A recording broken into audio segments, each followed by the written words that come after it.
বিএনপির শত হাজারো নেতাকর্মী গুম হয়েছে, খুন হয়েছে, শহীদ হয়েছে, আহত হয়েছে। 5 তারিখে ছাত্র জনতার আন্দোলনে প্রায় 2000 মানুষ শহীদ হয়েছে। একটি সুন্দর বাংলাদেশ গড়ার জন্য তারেক রহমান দিন রাত পরিশ্রম করছেন। আমরাও ঢাকা 18 আসন যাতে সুন্দরভাবে আগামী দিনে গড়ে ওঠে, একটি সুন্দর ঢাকা 18 আসন গড়ার জন্য আমরা অনেক মানুষ একসাথে কাজ করছি। যে কথাটি বলেছেন, কোন অন্যায়কারী এই এলাকা শাসন করবে, কোন অন্যায়কারীকে আমরা কোনোভাবেই সেটা আমরা মেনে নিতে পারবো না। পরিষ্কার কথা, সৎ এবং ভালো মানুষ।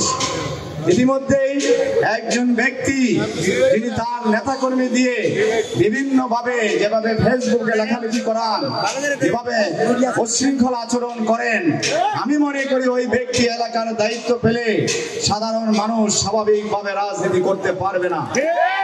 চরম বেয়াদবি, এগুলা পার্টির সর্বোচ্চ পর্যায়ে নলেজে রয়েছে।